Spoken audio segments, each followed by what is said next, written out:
Welcome. I'm Pamela Rickia from livingjoyfully.ca, and this week Anna Brown and Erika Ellis join me again to answer listener questions. Hello. Hello. Now, just before we dive in, I want to remind everyone that our Q&A conversations aren't focused on giving anyone the right answer, because there is not a universal right answer for any situation that works for everyone. So instead, our focus is on considering the situation from the different perspectives of those involved and playing with the kinds of questions we might ask ourselves to better understand the nuances of the challenge, the situation, or whatever. And maybe we'll brainstorm some possibilities for moving forward if that's applicable to the question. So basically, we're sharing food for thought through the lens of unschooling. Now, Hadra submitted a quick question that I thought I'd just address up front. They have fallen in love with the idea of unschooling and would like some guidance about submitting their letter of intent. So they wrote, how do I go about the letter of intent? Of course, each state is different, but I just would like some insight as to how to go about under the context of homeschooling, even though we're not going to do that. So yes, definitely. The process for homeschooling approval varies not only by country, but also by state, province, or however your country divvies up the responsibility for education, basically. But in the bigger picture, I think it will be really helpful to remember that unschooling is a style of homeschooling. So yes, definitely, you will be homeschooling within their definition of what homeschooling is, right? It's not going to school. Also, using that more common language is less likely to cause confusion and concern for the school board, right? If they do need more detailed information, I think it's most helpful to connect with local unschoolers and just learn how they navigate the process. I'm sure they will be very happy to share any tips that they have. That has been my experience anyway. People are very helpful for those who want to learn how they go about things.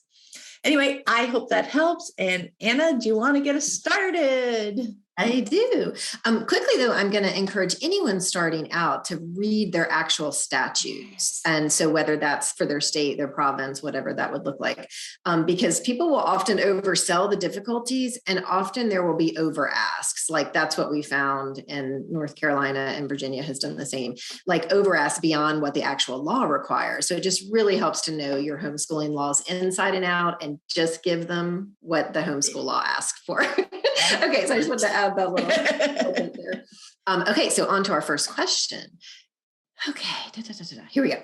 So, hi, I would love to hear a discussion on how to approach supporting a child with learning difficulties. My son was diagnosed with dyslexia and dysgraphia, and the support recommended is tutoring 2 to 3 times per week. If it were up to him, he wouldn't write ever. How would you support the child's interest while still helping where they struggle? So I think this is a very personal decision, and there are so many factors to consider. My oldest had a severe brain injury after her birth, and there was lots of dire predictions for her. She actually learned to speak very early, but with physical aspects, those came much more slowly. And we chose to focus on who she was and her strengths. Schools have a very deficit-focused mentality. They are taking a diverse group of individuals and kind of attempting to bring them to a center line. My nephew excelled at math, but was, quote, behind in English, and they would remove him from his math classes to tutor him in English, and which ended up making him be behind in both. Ultimately, my sister took him out of school, but by the time he left, and he was very young still, he hated school and everything associated with what would be called learning.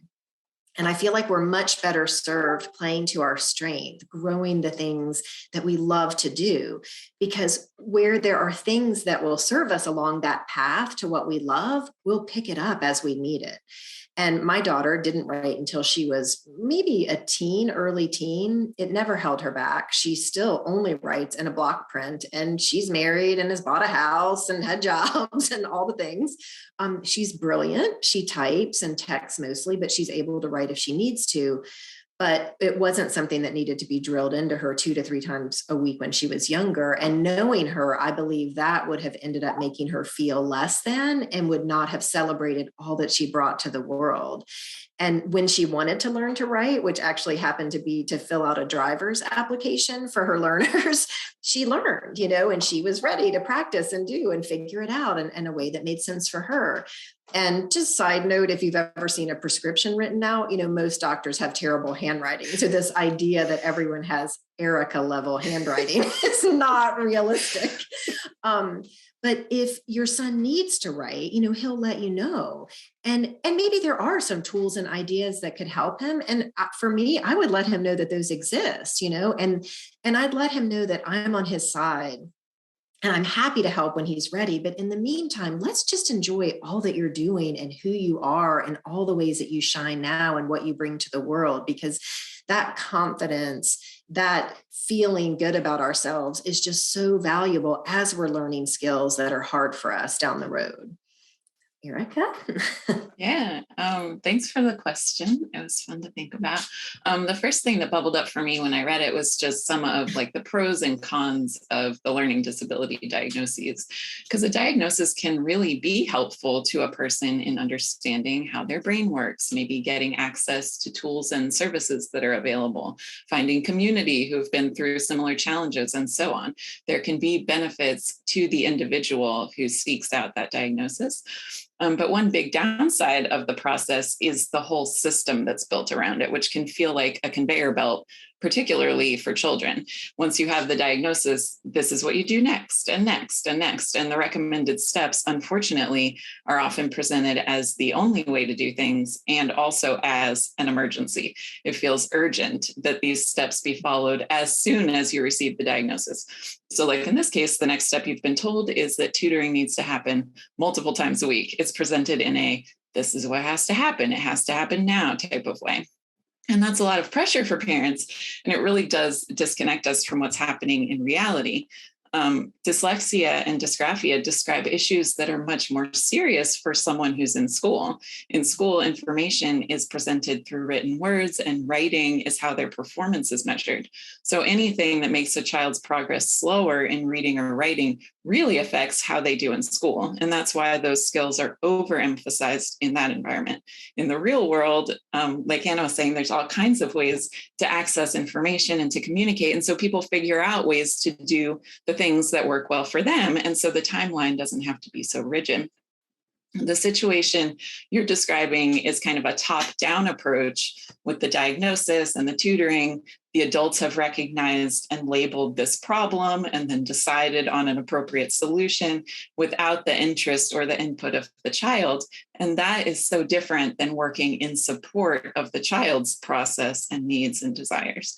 A child who is expressing frustration that they aren't able to read the text in the game they're playing, or who's having a hard time typing in the chat box and being understood by their friends, has a real life desire for those skills and is looking for support. Working with that child to brainstorm ideas of things that could help feels so great on both sides. It's like being on the same team. Here's this challenge. We'll work together to figure things out. You could say, here's one idea we could try. What do you think? Do you have ideas of other ways I could help you with this? On the other hand, with a top-down approach and a child who is not interested in participating in the intervention, the interactions can feel adversarial. It's totally different. It's very disconnecting. Children might feel misunderstood and judged, like the people around me don't understand what's important to me. They can internalize a belief that there's something wrong with them. And the learning will probably come more slowly or not be as memorable because it's being resisted. If the child doesn't see a need for it, it's not going to stick. Also, the word ever stood out to me. If it was up to him, he just wouldn't write ever. And maybe at this phase of his life, he's not seeing any need for it, but that does not mean that he never will. And it can be surprising to people who are accustomed to the school timeline to see just how varied unschooling children can be in terms of learning to read and write. Without time pressure, things can look very individual. My daughter loves practicing writing and drawing, though her interest really only started in the last couple of years. She's 10 now. And my son is so fast at typing, but he doesn't have much need or interest in handwriting anything. And so his typing is more useful to him. And that's where he has his strongest skills. It seems to me that the school approach is to kind of create a timeline and a curriculum of information and skills to be acquired in this certain order, just in case they're needed sometime later. So disconnected from a real need or a real interest. And in my unschooling approach with my kids, the skills and the information are acquired in the order that makes sense as it's needed in pursuing the things that they're interested in. So when the need and desire to read or write is there, which it probably will be to some degree for everyone because of the world that we live in, then my kids will want that skill and I can support them in whatever ways they need. It's also, I think, so amazing how much of their learning happens almost in this invisible way as they continue to just engage in doing what they love. It feels like their skills just improve and no one's doing anything. And also, I was really curious about the age of the child in the question, just because I feel like that would really affect my response too. There's just such a wide range of ages at which reading clicks or writing becomes interesting, and emphasizing those skills before a child is developmentally ready for them can be just so frustrating for everyone involved. What's easy for one child when they're 5 could take another child until they're 12 to get, but neither one is wrong. And I just love having, lots of time to give my kids to acquire skills at the pace that makes sense for them without adding pressure. That's all I have for that, Pam. I love that age range piece, because also, maybe they pick them up, like you said, at 5 or 12, but the 12-year-old isn't sitting around waiting. Right. That it doesn't matter the pace that they gain them, because also they're learning and doing other things, right? The one who picked up those particular skills at 5 is not picking up the same skills that the one at 12. Like, they're just in different orders and different paces. So I think that's brilliant. And once we can open up our mind to that and realize that the timetable that school needs for the system's needs, I mean, they make sense in that system, but they are also arbitrary and particular to that system. That is not, when you're outside the system, we don't need to put those are artificial constraints at that point. Anyway, so yes, I just wanted to reiterate what you guys have said, that it can be so helpful to recognize that learning difficulties are actually, more specifically, difficulties learning in the conventional classroom style, right? So as Erika mentioned, handwriting is valuable to develop early as a skill in school, because that really is the only way that they can communicate to the teacher, right? Through written homework and tests, etc. So to just realize and recognize that that is the lens through which those tutoring recommendations are made, right? Because they're expecting that's a system that you're trying to fit into, and they're trying to be helpful. With unschooling, we don't have those environmental constraints, right? So your son can follow his own path on his own timetable, and you can support him in whatever ways he'd like along the way as he pursues his interest. I think it could be interesting to ask yourself some questions like, how not writing by hand right now is getting in the way of him pursuing his interests. Just open up that lens a little bit more and see the other ways that he's enjoying pursuing his interest. Just because you said if it was up to him, he just wouldn't write ever. It sounds like, no, right now he's not saying, oh my gosh, I wish I could write because it's getting in my way, because no, that doesn't seem to be happening. He seems to be pretty happily engaged in the things that he wants to do right now.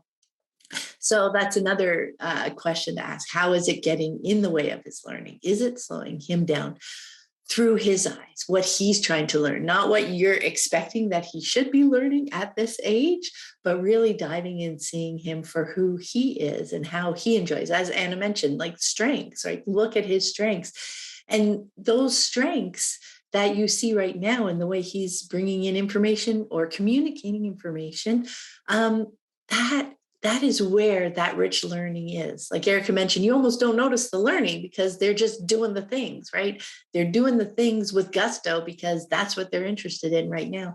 So supporting that helps learning happen so quickly and more easily for them when it's where they are, rather than us trying to pull them away from all the things they want to be engaged in and saying, oh, no, we need to go to the tutor because this thing that you may want to do down the line, it's not going to sink in. It's not going to be an enjoyable experience. There's going to be so much resistance. And like, if you're choosing to judge it on learning, which way is learning happening? Is more learning happening? Is more learning happening with enjoyment and gusto and fun? So the other piece I just wanted to mention is just, it's interesting to think about writing itself, right? What is writing for? Writing is about communicating our thoughts, and handwriting is an even smaller subset of that, right? As you guys both mentioned, texting, typing. And I have a blog post on that we can link to called Learning to Write is About Communicating, and we'll put that in the show notes. When we want to communicate with someone, there are so many more possibilities than just those handwritten notes, right? And I know, as we talked about, school needs that because they need to hand out the worksheets so that they can mark the worksheets. They need to hand out the tests, etc. But in the real world, outside of that system, there are so many possibilities. We don't need to bring those constraints into our lives. There's talking face to face, right? So often we say with unschooling and homeschooling, like if I'm explaining to somebody, it's like, hey, you're homeschooling, what about tests? I'm like, hey, I don't have 30 children. I can just talk to them. And in conversations, I know what they've picked up. I see them learning, using new words in conversation, like all those pieces. I can see that happening. Talking face to face is absolutely a valuable way of communicating, right? Not to be discounted. Oh, we're just talking. There's typing, there's recording an audio message. If they're not quite proficient or they're not interested in typing, there's recording a video message. Like there's lots of tools out there now. When communicating is your root goal, you can find all sorts of ways beyond just handwriting. And so you can support your child's communication through whatever style they prefer at the time. And what is so fun with unschooling is watching to see how that grows and changes over time. Like back to what Erika was mentioning about the ever, never kind of thing. Truly, no matter how much you even want it to stay the same, because, this is very relaxing and lovely, right? It will not stay the same, right?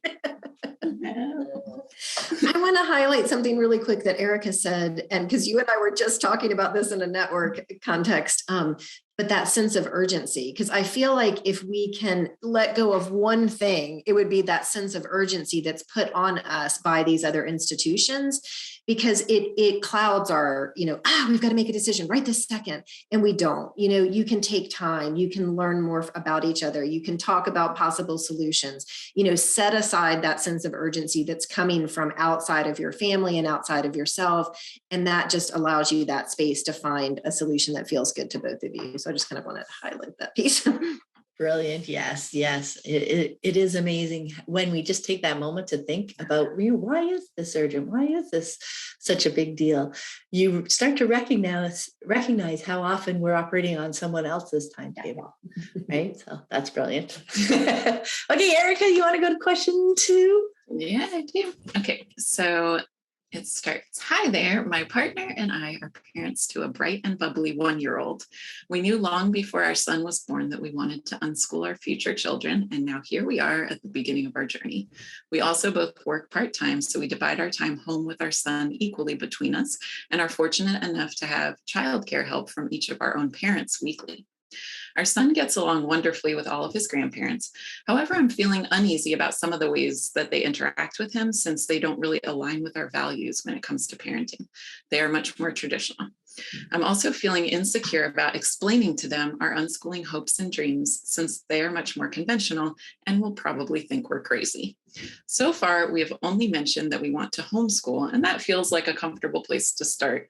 But eventually, I'd love for them to learn about all the nuances of unschooling life and how we would like to build relationships with our son, especially since they see him so often and will be a part of our unschooling journey. Unfortunately, we don't have the most vulnerable relationship with our own parents, so communicating this feels difficult. I'm wondering what advice you might have for how to bring all of this up with them. Is it better to have a gradual approach as our son gets older, showing them in small ways how we parent him and hoping they pick up on the cues? Or is it better to be more direct and upfront? Maybe ask them to listen to some of these podcasts or do some research on deschooling. That feels a bit pushy, but I also don't want to be too passive when I see them interacting with him in ways that don't feel okay to us. I do believe that ultimately they would respect our wishes and do their best to help raise him with our values in mind. But explaining all of unschooling to them just feels overwhelming because it's so much. It's not just school, it's life. So hello, and thanks so much for your question. I just love your enthusiasm about unschooling, and I totally get that excitement and wanting to just share everything you've learned with these important people in your family, and how great is it that all of these grandparents get to be a big part of your son's life and to have all of that support. So much just sounds really wonderful about your situation. And one of the great things about where you are now is that your son is only one. You have so much time for the relationships and your unschooling lifestyle to gradually evolve and flow naturally. The fact that you've already mentioned homeschooling now gives them plenty of time to get used to that idea and wrap their heads around it by the time your son reaches school age, and they'll have time to get to know him and develop relationships and to see how you're parenting, so that maybe unschooling just feels like the natural next step. Maybe, but the thing is, we're talking about a lot of different adults who all have their own history and baggage and personality types and everything else. It can be hard enough for two parents to be on the same page with parenting and education. So expecting that everyone will be fully on board and fully supportive and just getting it the way you get it is probably setting yourself up for disappointment. Everyone will have their own journey, and we can't control that. And certainly it is a super common situation to have parenting styles that differ from the last generation and to bump into issues as we confront those differences. But as much as I hate to believe it sometimes, I can't make someone else change their mind, and I can't change someone else's thoughts and behaviors. Since you're having your parents and in-laws watch your son when you're not around, you are trusting that they're caring for him in a way that you feel good about, but you can't actually make them behave in any particular way. So then it's up to you to decide what you feel comfortable with and make choices based on what feels right for your family. You mentioned that there are things that they do that make you uncomfortable because they're more conventional. And I can think of a very wide range of possibilities that you could be talking about. It could be anything from saying, good job, to restricting the times that he can eat, or forcing children to finish their food, things like that. Or some grandparents hit or yell at children. Maybe there's teasing or pushing past bodily autonomy. Timeouts. There's so many conventional ways that adults treat children that are problematic. For me, if it was something like they're saying good job, first of all, I don't believe I could stop someone else from saying what they're going to say, but I could share information like, so I was reading this book that really blew my mind, and I've actually totally stopped saying good job to the kids. If they're interested, I can explain what I've learned. It's about me, but it's giving them some information. And if it makes sense to them and they want to change their behavior, then they can. For something that feels more serious to me, like how they're treating food, I might give a direction like, you can always feed him when he's hungry, because we want him to have experience listening to his body's cues. You don't need to wait until a particular time. Or he doesn't need to finish his food if he doesn't want to. He doesn't need to eat something he doesn't like. It's important that we let him listen to his body. If they're yelling or hitting or pushing past bodily autonomy, for me, that would be a boundary situation. It's kind of reminding me of that Boundaries podcast episode that we had recently. But in order for me to set a boundary of, I cannot allow you to spank him, I need to be able to restrict the interaction if necessary, because I cannot make someone change their behavior. So if they're unwilling to change, I need to be able to say, okay, then we can't leave the kids with you. Because for me, that would be something that's non-negotiable. So I realized that got dark, and I don't really know what type of behaviors you're dealing with these grandparents, but it's a matter of considering what is important to your family and communicating about things as needed, whether that's just sharing information, providing directions, or making certain boundaries clear. And it really helps to assume positive intent and to stay on the same side as the conversation as them. Everyone loves this child and wants the best for him. You love that they're helping out and that they have time to develop a great relationship with him. That great relationship is a goal that you most likely all share. I think this will just be a gradual learning process for everyone involved. Triggers will be triggered. Beliefs will come to the surface. Everyone will be learning about each other's personalities. But I don't think that there's a way to kind of grab control of the whole situation from the very beginning in order to avoid all future issues. It's just not how humans learn. The mantra that Anna uses, there's plenty of time, might be a useful one here. And knowing what you know, just keep checking in with your husband, with the grandparents, with your child, and keep communicating with the goal of staying on the same side, working together to provide a beautiful life for him. And as I was writing this, the book, The Four Agreements by Don Miguel Ruiz came to mind. It could be interesting or helpful. I found it as helpful in recognizing what I can control in interactions and what I really don't have any control over. So I think that's it. Yeah. I loved all your examples, Erika. And the one thing that jumped up for me, and that was such a beautiful example, is that you don't need to mention unschooling specifically in any of those kinds of interactions, right? That could be a challenging lens through which to frame those conversations, right? It just brings a whole nother layer of stuff to things. Just like how they were just feeling overwhelmed at the idea of trying to introduce them to unschooling. And they're like, yeah, no, that might be too much. Yeah, we don't need that frame. Having mentioned that you're planning to homeschool, like that's great. That seed is planted. That's wonderful. They know about that.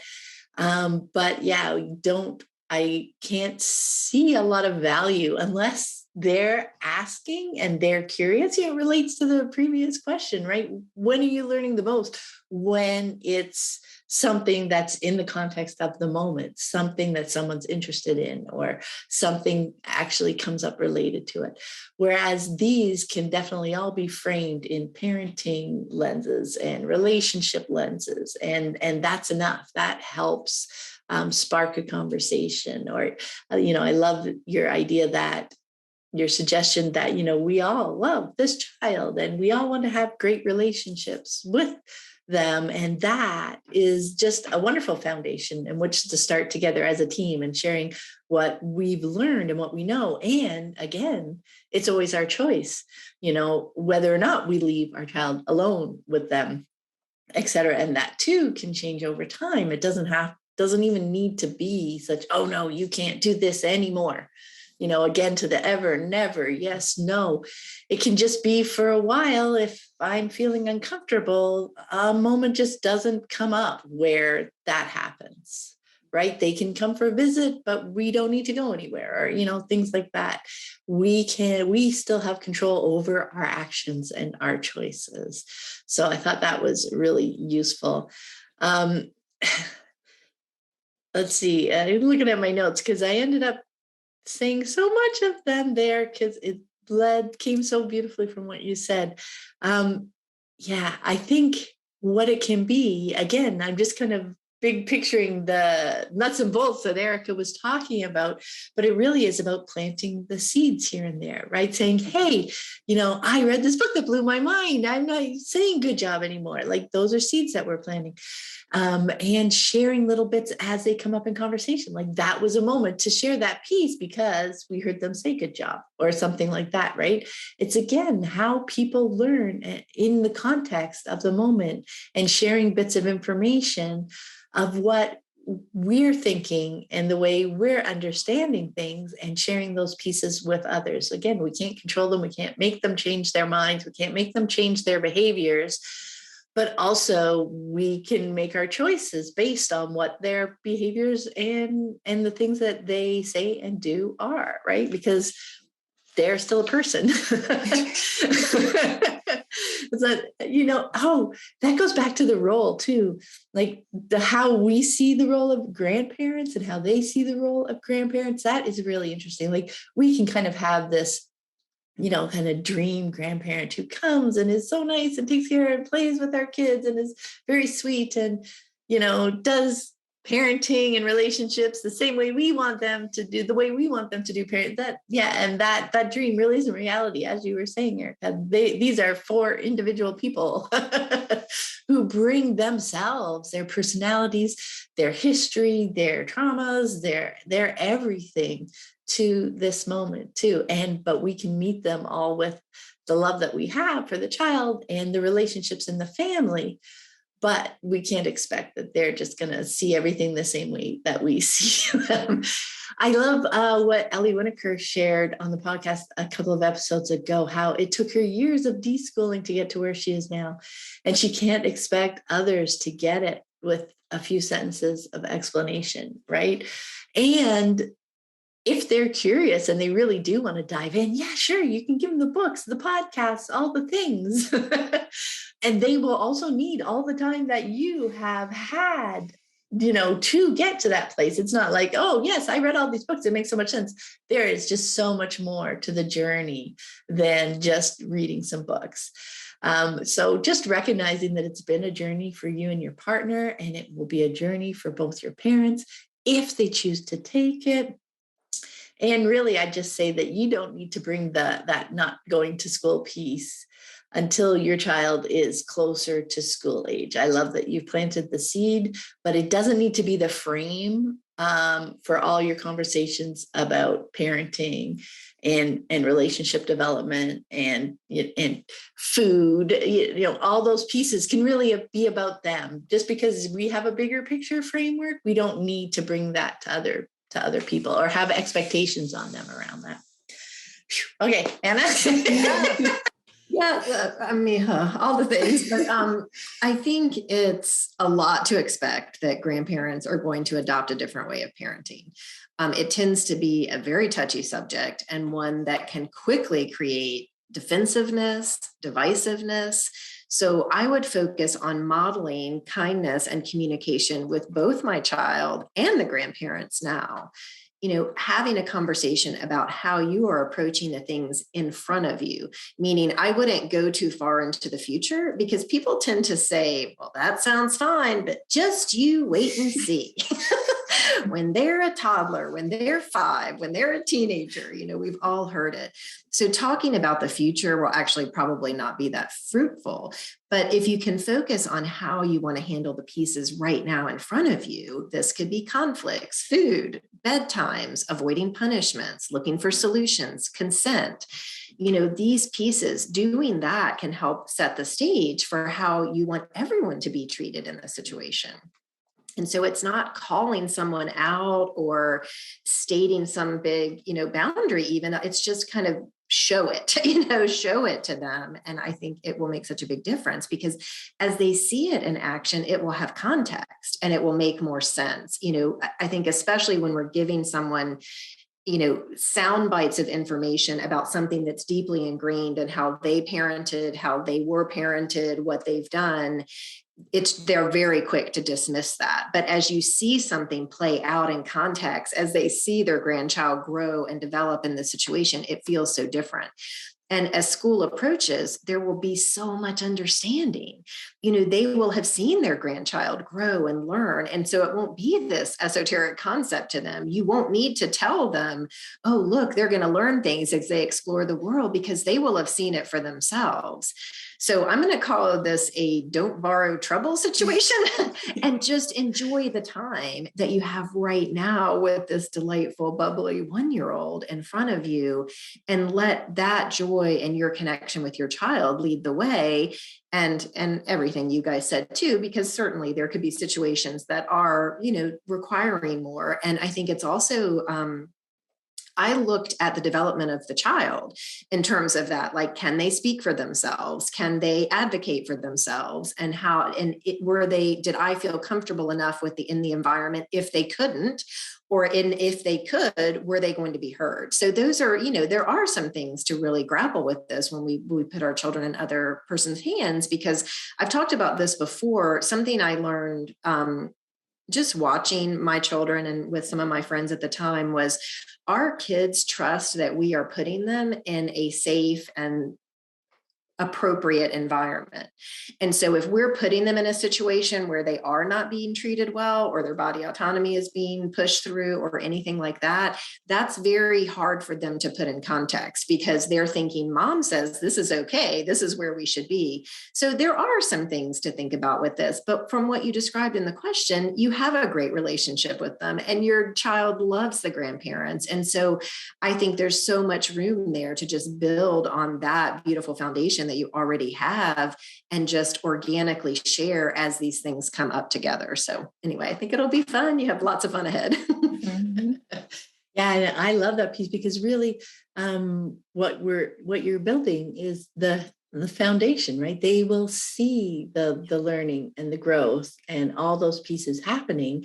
And it's just, oh, he's not going to school. Oh, we're continuing to do what we've already been doing. Like, look, like you're showing them unschooling in action without ever really needing the word. Say the word, exactly. Okay, question 3 is from Brittany in Maryland. Brittany has 3 children, an 8-year-old and 7-year-old twins, and she writes, I literally just fell into the world of unschooling about 3 months ago. So all of this is brand spanking new. I recently left my job as a learning specialist to come home and homeschool my kids. Now that I've found this unschooling world, I've joined Facebook groups, followed Instagram unschoolers, and I've listened to so many podcasts. This whole lifestyle is so new to me, but it's also something that I truly believe in, having been part of the school system and having a front row seat to the ways in which many parts of the system is harmful to kids. With that being said, as I attempt to dive deeper into the world of unschooling, I feel like I'm losing myself, because I'm questioning everything in regards to my parenting, my husband's parenting, our daily flow, my own upbringing, etc. I feel like a hot mess of confusion inside. I am grateful for the deeper connections that I've already started to develop with my kids, but I can't help but feel so confused internally. Is this normal? When will it get better? I also feel like I need to carve out space to just have me time. But when I do, I feel bad for not taking that moment to read with one of my kids or play the game they asked me to play. Right now, it feels like it's me and the kids all the time, and I've lost my rhythm of kid time, husband time, and me time. Help. Brittany, big hugs, big hugs. And thanks so much for your question. And I totally remember those feelings of both excitement and overwhelm as I dove into learning about unschooling and began questioning all the things. So you are not alone. It is so normal at this early stage of the journey. And I also want to say, especially because you're feeling overwhelmed, that there is no rush. Anna, there's plenty of time.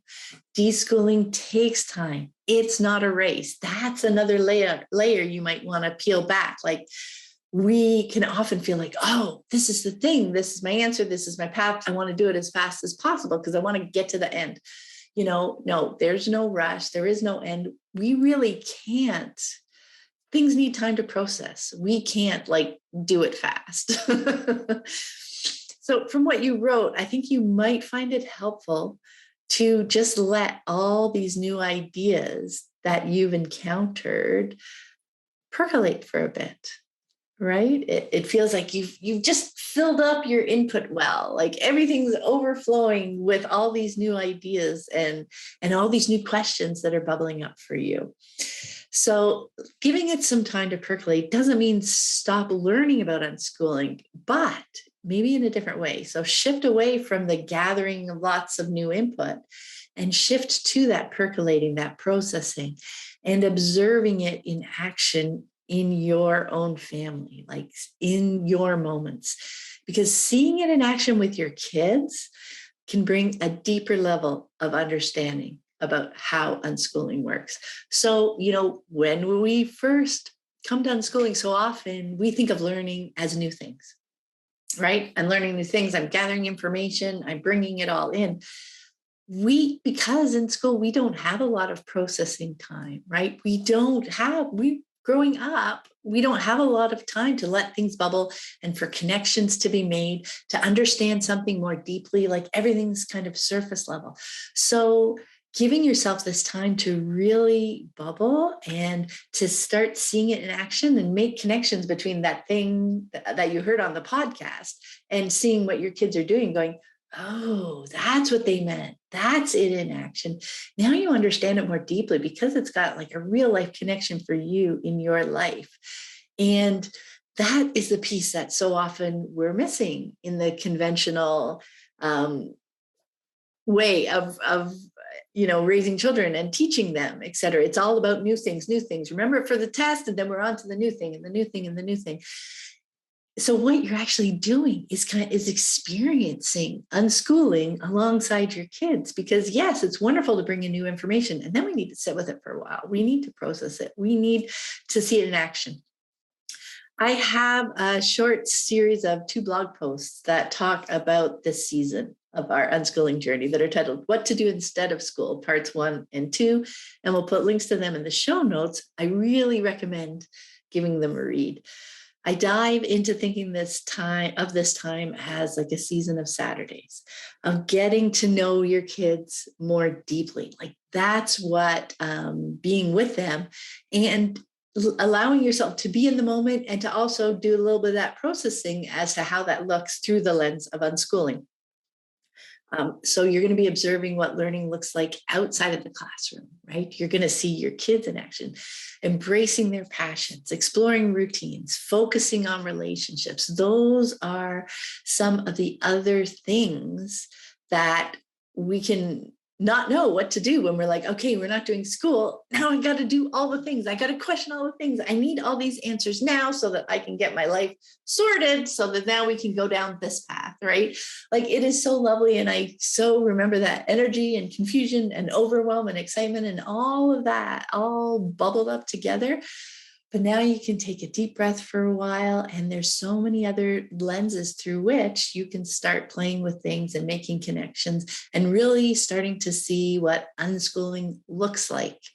So I often talk about the difference between intellectually understanding unschooling, which is bringing in the input, and this makes so much sense and all the things, and then actually starting to understand it like in your bones, seeing the truth of it, understanding how it works by actually seeing it in action. That is like another layer of understanding and learning about how unschooling works. Anyway, Anna, what do you think? Welcome, Brittany. It is a lot to take in and process at first, and really for a while, because you're going to have seasons of this bubbling up too. And I think it can be a surprise for people that it's really very easy for kids, but it's the adults that have all the unpacking and peeling back, because we've been brought up in a system that has basically sold us a bill of goods. It's like, and once you start questioning it, the whole world opens up for questioning, and it's fun and it's exhausting. But it really can be a lot of fun. And it also made me think of the Childhood Redefined Summit, because it's something that's a wonderful resource for that deeper diving and understanding those layers that we bring into our relationship. So we'll put that in the show notes. But I I think the other thing to consider is just like Pam was saying, that sometimes in the beginning, we're in this mode of taking in all the information, which is so wonderful, but it also keeps us firmly in our heads and out of the moment. And so reminding yourself to enjoy the moments in front of you, to lean into connecting with your children, learning more about who they are in this moment and what you guys love about each other. Because ultimately, it's going to be your kids that are the guide. It isn't going to be the podcast or the book or the whatever. It's going to be you and your kids figuring out how to move forward. And as for the me time, we have a lot of great resources, including a podcast from Erika about self-care.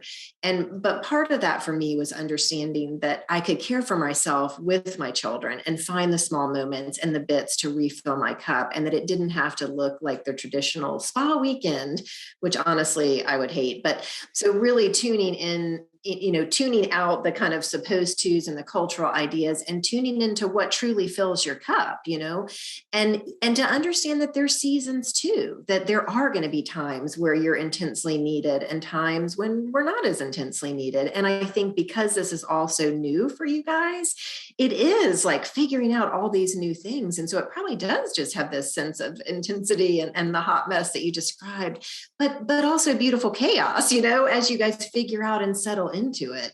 And there's just room for all sorts of options and for solutions that feel good to everyone. So I think as you settle into that and know there's plenty of time and know that what you're feeling right now is not what you're going to be feeling 6 months from now, that you all are going to settle into a rhythm, can really help with that kind of sense of urgency that you're feeling there as well too. You've got a lot of fun discoveries ahead, and I am excited for you, Erika. Yeah, this question just brought me right back to my exciting deschooling time, which I feel like I've mentioned so many times before, because it was just like you're describing, so many aha moments, so much learning and questioning. Like I kept saying, I felt like my brain was exploding. So I totally get it. And yes, that time does pass and things do feel grounded and normal again with all of this new understanding. I don't remember the exact time frame, but it might have been a year or two before I felt really settled. But it definitely came in waves of like really intense learning for a while. And of course, things are still coming up and I'm still learning new things all the time about my triggers and my beliefs and everything, but there isn't that same intensity or duration anymore, which I think is a good thing. I also was working in education when I was pregnant with Oliver. And so I was definitely steeped in that world, which just gave me more things to question.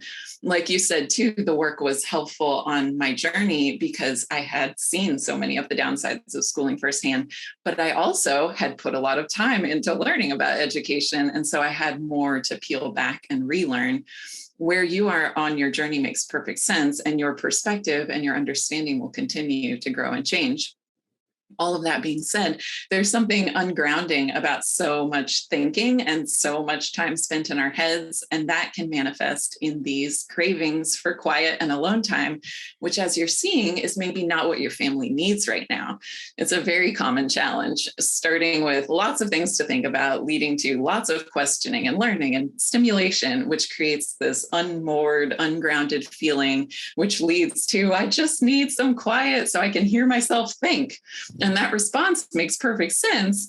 And yet there's that intuitive sense that maybe connecting with the kids is in fact what you need in those moments, more than you need space to think even more. And so I thought I might offer some ideas of tools that could be helpful.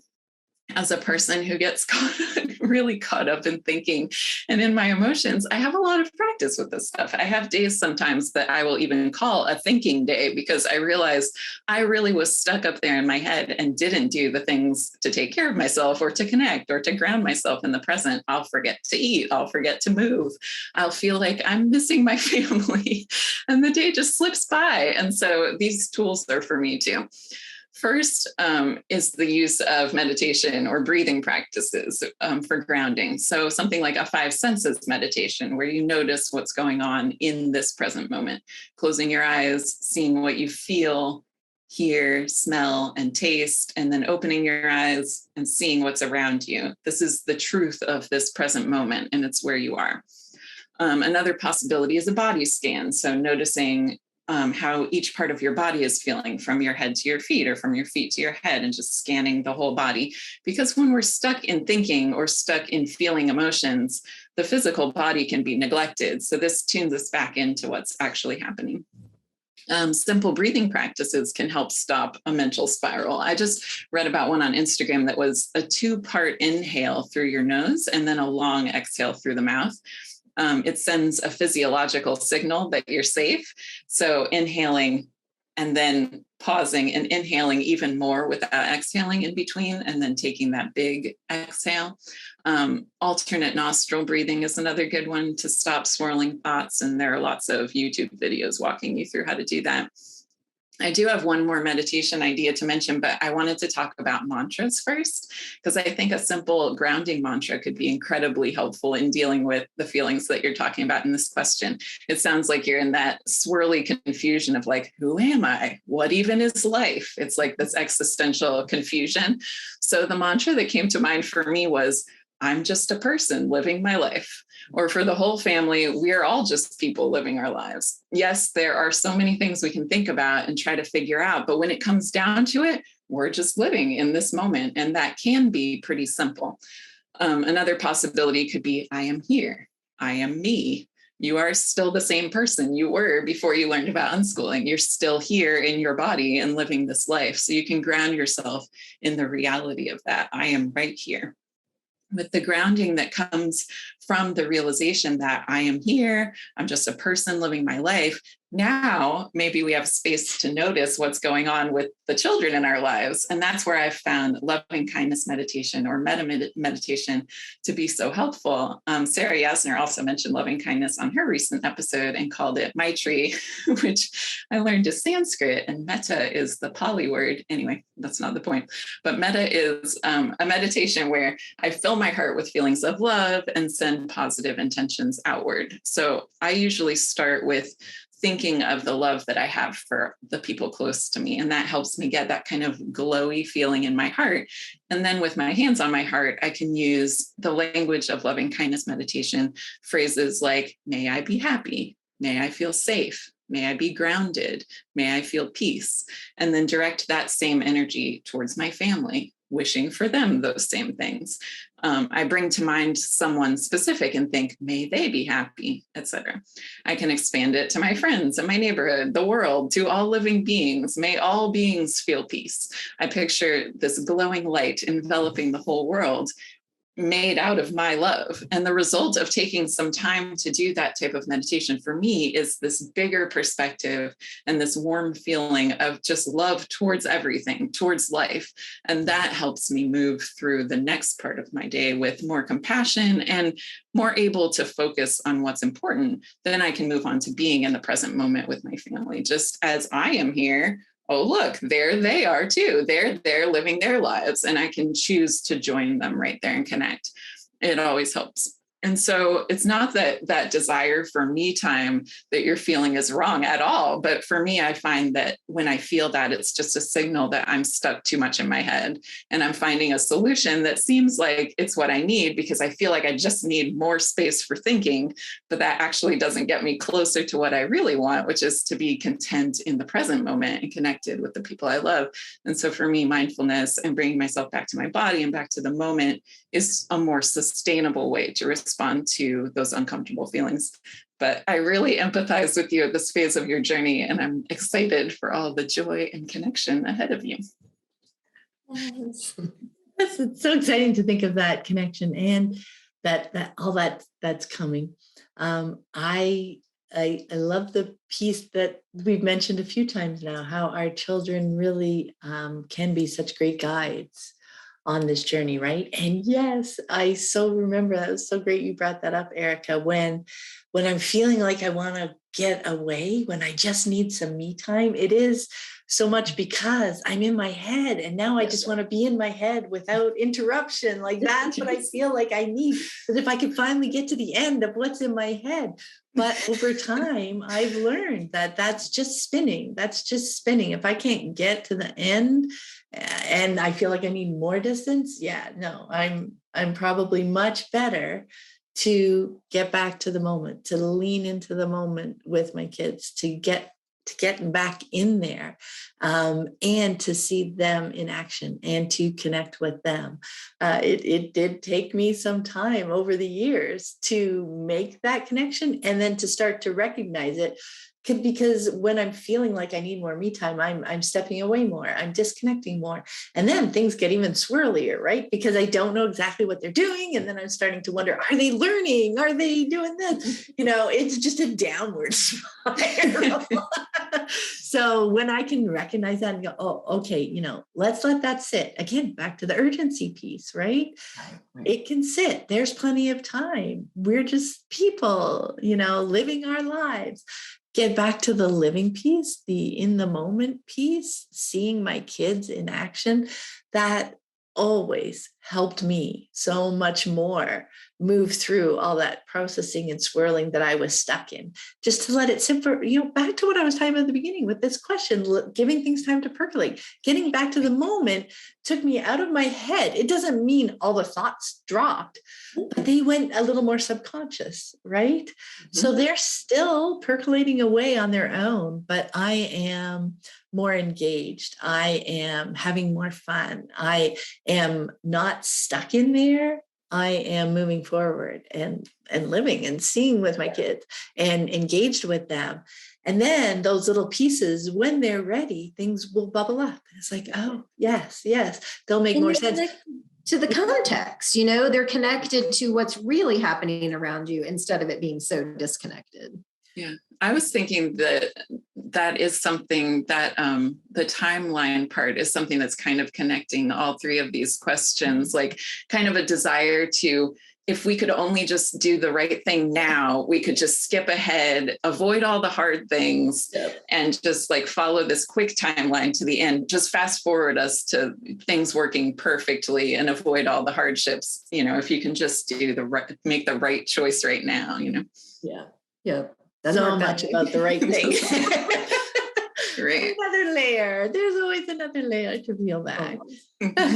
Well, thank you so much to both of you. I always really enjoy diving into questions with you. It's always fun. I have fun making my notes and seeing what jumps up for me, but it's always fun to get together and see the pieces that have bubbled up for everybody else. So that's wonderful.